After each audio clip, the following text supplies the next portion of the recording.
அல்ஹம்துலில்லாஹ் ரப்பில் ஆலமீன் வஸ்ஸலாத்து வஸ்ஸலாமு அலா சய்யிதினா முஹம்மதின் வாலிஹி வஸஹ்பிஹி அஜ்மஈன். அரசாட்சி தனதாக்கி அவன் சாட்சி நபியாக்கி அலஹாட்சி புரிகின்ற அல்லாஹ்விற்கே அனைத்து புகழும் உண்டாகட்டுமாக. மக்கத்து ரோஜா மதினத்து ராஜா நம் உயிரிலும் மேலான கண்மணி நாயகம் ஸல்லல்லாஹு அலைஹி வஸல்லம் அவர்கள் மீதும் நம்மின் மீதும் அல்லாஹ்வுடைய வற்றா கிருபை என்றென்றும் கொண்டு நிலவட்டுமாக.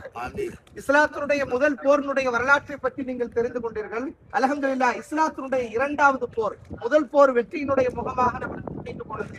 ஆனால் இரண்டாவது போர் இருக்கிறது, அது அல்லாஹு தஆலா ஒட்டுமொத்த சமுதாயத்திற்கு மிகப்பெரிய ஒரு படிப்பினை அல்லாஹு தஆலா ஏற்படுத்தி வைத்தார். அதுல மிக முக்கியமான விஷயம், இந்த உஹது போர் நடப்பதற்கு முன்பதாக நபிகள் நாயகம் ஸல்லல்லாஹு அலைஹி வஸல்லம் அவர்கள் ஒரு கனவை காணுகிறார்கள். அந்த கனவிலே 3 விதமான விஷயங்கள் காட்டப்படுகிறது. அதுல முதலாவது விஷயம், பெருமானார் ஸல்லல்லாஹு அலைஹி வஸல்லம் அவர்களுடைய கவசம், பெருமானார் ஸல்லல்லாஹு அலைஹி வஸல்லம் அவருடைய கவசம் உடைக்கப்படுவதை போன்று கனவு கண்டார்கள். இரண்டாவது கனவு, அதாவது கனவிலே பெருமானார் ஸல்லல்லாஹு அலைஹி வஸல்லம் அவருடைய வாளுடைய முனைப்பகுதி உடைக்கப்படுவதை போன்று கனவு கண்டார்கள். மூன்றாவது கனவு, அதிகமான மாடுகள் குர்பானி கொடுப்பதை போன்று கனவு கண்டார்கள். இந்த கனவை எடுத்து நபி ஸல்லல்லாஹு அலைஹி வஸல்லம் அவர்கள் சஹாபாக்களுக்கு மத்தியில் சொன்னார்கள், அதாவது நான் ஒரு கனவு கண்டேன், அந்த கனவுக்குண்டான விளக்கம் என்னவென்று தெரியுமா? இவ்வாறாக நான் கனவு கண்டேன். இந்த கனவுக்குண்டான விளக்கம் என்னவென்று சொன்னால், அந்த கவசம் உடைக்கப்படுவதற்கு காரணம் யாரும் மதீனா விட்டு வெளியேற வேண்டாம். அந்த கவசங்கிறது மதீனா, அந்த மதீனா விட்டு யாரும் வெளியேற வேண்டாம் அப்படின்னு சொன்னாங்க. ஆனா நபி ஸல்லல்லாஹு அலைஹி வஸல்லம் அவருடைய சஹாபாக்கள் என்ன சொன்னாங்க? நாங்க இளைஞர்களாக இருக்கிறோம், யாரும் சொல்லுங்க அந்த போருக்கு நாங்க தயாராக இருக்கிறோம், இன்ஷா அல்லாஹ் நம்ம இளைஞர்களாக இருக்கிறதுனால நம்ம வெற்றி வாய்ப்பை சொல்லிடலாம் அப்படின்னு சொல்லி பெருமானாருடைய வார்த்தையை முதலில் அவங்க திட்டார். இரண்டாவது, பெருமானார் ஸல்லல்லாஹு அலைஹி வஸல்லம் அந்த கனவிலே காட்டப்பட்டதனுடைய விஷயம், வாளினுடைய முனைப்பகுதி உடைக்கப்படுவதை போன்று கனவு கண்டார்கள். அதுக்கு விளக்கம் சொல்லும் போது, பெருமானாருடைய பல், என்னுடைய பல் இந்த போர்ல ஷஹீதாக போகுது அப்படின்னு சொன்னாங்க. கூட்டியதெல்லாம் சொன்னாங்க.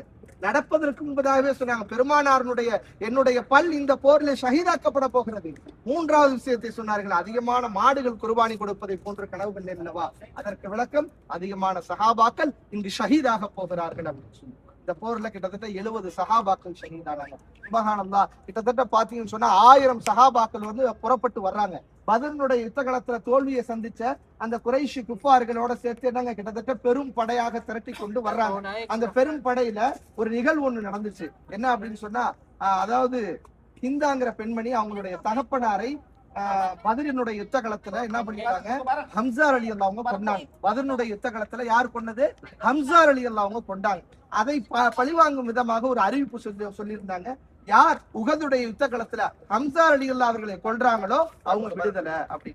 அப்ப அந்த அடிமையாக இருந்த என்னங்க வஹஷிங்கிற அந்த அடிமை என்ன பண்றாங்க, அதாவது அதை நான் பொறுப்பேற்கிறேன், நான் அவரை கொள்கிறேன் சொல்லி என்ன பண்றாங்க, மிகப்பெரிய ஒரு சண்டைகளுக்கு மத்தியில் பெருமானார் ஸல்லல்லாஹு அலைஹி வஸல்லம் அவர்களும் சஹாபாக்களும் ஒரு 1000 பேர் புறப்பட்டு வர்றாங்க. அதுல 300 பேர் பின்வாங்கி வர்றாங்க. இந்த விஷயத்தெல்லாம் கேள்விப்பட்டுட்டு, அதாவது ஷஹீதாக போறோம், 70 பேர் ஷஹீதாக போறாங்க அப்படின்ற அந்த விஷயங்கள்லாம் கேள்விப்பட்டோன்னே உள்ளத்துல இந்த இருக்கு பாருங்க இருக்குது, அவர்கள் எல்லாம் பின்வாங்குறாங்க. ஒரு 300 பேர் யாருடைய தலைமையில? அப்துல்லாஹ் இப்னு உபையுடைய தலைமையில என்ன பண்றாங்க, அப்படியே பின்வாங்கிறாங்க. இந்த அப்துல்லாஹ் இப்னு உபை யார் அப்படின்னு சொன்னா, முனாஃபிக்குடைய தலைவர். அங்க சொன்னோம்ல, மஸ்ஜிது குபாவுக்கு எதிர்ப்புறமாக மஸ்ஜித் நிரார் கட்டினால அந்த அப்துல்லாஹ் இப்னு உபையினுடைய தலைமையில ஒரு 300 பேர் ஒதுக்கிறாங்க. நம்ம சஹாபாக்கள் 1000 பேர்ல இருந்து 300 பேர் பின்வாங்கிட்டு 700 பேரோட புறப்பட்டு வர்றோம். அப்ப நபி ஸல்லல்லாஹு அலைஹி வஸல்லம் சொல்றாங்க, அந்த குன்று மேல, அதாவது இந்த குன்று இருக்கு பாருங்க, அந்த பாத்தீங்களா, அந்த குன்று மேல ஒரு 50 சஹாபாக்களை நிப்பாட்டி வச்சு அப்துல்லாஹ் இப்னு ஜுபைர் ரலியல்லாஹு அவர்களை தலைமை தாங்க வச்சு,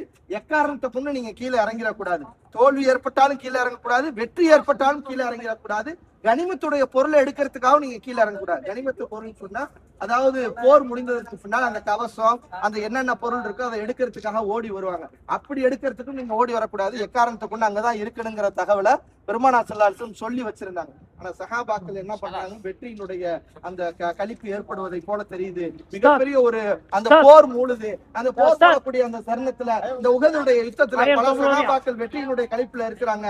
அதை பார்க்கும் போது என்னங்க, வெற்றியுடைய களிப்பு ஏற்பட்டுருச்சு, நம்மளுக்கு என்னங்க கனிமத்து பொருள் கிடைக்கும்னு சொல்லிட்டு சஹாபாக்கள் இறங்குறாங்க. எந்த இடத்த விட்டு? அந்த 50 பேர் நின்னாங்கல்ல, இந்த மலையில இருந்து, இந்த குன்றுல இருந்து இறங்க ஆரம்பிச்சாங்க. சுபஹானல்லாஹ், எதிரியுடைய படையில யார் இருக்கா? காலித் இப்னு வலீத். என்னங்க, எதிரியுடைய படையில சிம்ம சொப்பனமாக காலித் இப்னு வலீத் இஸ்லாத்தை ஏற்கல. எதிரியுடைய படையில உஹதுடைய படையில யார் இருக்காங்க? காலித் இப்னு வலீத் இருக்கிறாங்க. அப்ப காலித் இப்னு வலீத் பாக்குறாங்க, இந்த இடம் காலி ஆயிடுச்சு, அப்ப என்ன பண்ணணும், நம்ம என்ன பண்ணலாம், இந்த இடத்துக்குள்ள உள்ள கப்பு அடிக்கலாம்னு சொல்லிட்டு உள்ளக்க ஏறுறாங்க.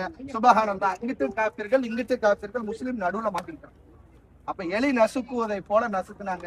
சுபஹானல்லாஹ். இதுல என்னன்னா அந்த வஹ்ஷிங்கிறவரு ஹிந்தாங்கிற பெண்மணி சொல்லியிருந்தாங்கல்ல, யார் வந்து ஹம்சாவை கொல்றாங்களோ அவங்க விடுதலைன்னு சொல்லியிருந்தாங்கல்ல, இந்த வஹ்ஷி என்ன பண்றாங்கன்னா அம்பு எய்வதில் மிகப்பெரிய பலசாலி. அம்பு